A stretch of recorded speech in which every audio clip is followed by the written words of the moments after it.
We think of our schools as separate from our homes. But are they really? Don't many, if not most, of our kids spend more time at their schools than they do at home? So if we actually start thinking about schools as homes, or at least extensions of our homes, then we need to start thinking about their builders. In this, our third chapter of Our Kids, Our Stories, we learn about the grassroots builders of our movement, founding charter school teachers, and hear from one in particular, a passionate young teacher named Erik Nelson.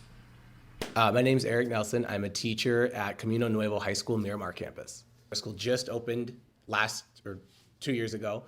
So being a founding teacher and having the drive and ambition that I have in wanting to make the school better, it's definitely challenging work, and so it's keeping me in it for as long as they'll keep me.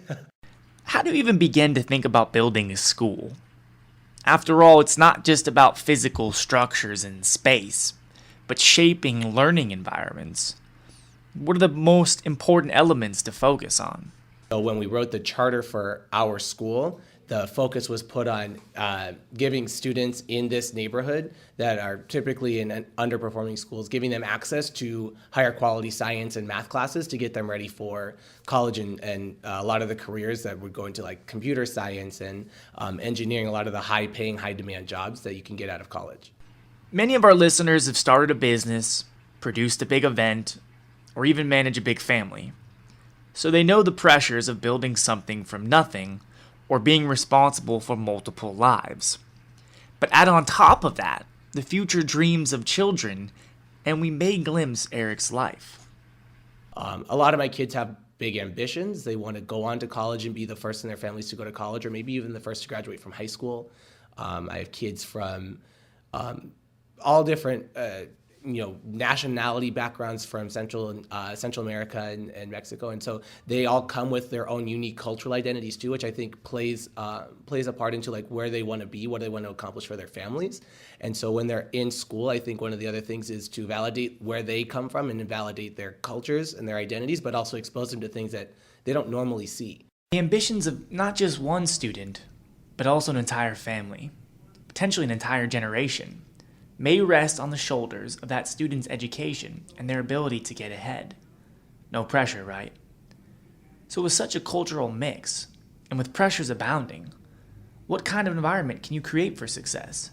Our school tries to create an environment where they feel at home and they feel like school is a place that's okay to be, and a place that they're not going to get kicked out of, or a place that they're not going to feel like they're a failure, which is good. I'm glad that my kids feel comfortable in school. But I want to make sure that they not only feel comfortable, but they're also getting the most out of school. So not only that they show up and they can feel like they can kick it and be with their friends, but that they're actually getting something meaningful out of the experience of being in that space every day, learning something new, challenging themselves to do something that they weren't getting at their other schools in order to have a better future and a better life. Erik's passion for teaching is a story we've heard before with charter school teachers.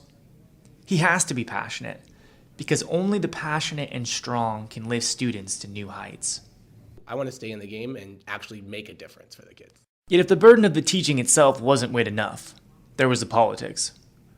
Erik recognizes that there is a lot of debate about traditional public school and charter public schools, but he has a simple and common sense answer. At the end of the day, a good school is a good school. Erik shares this belief with Dr. Ref Rodriguez, who was running for school board in LAUSD. Here's why Erik supports Dr. Ref Rodriguez.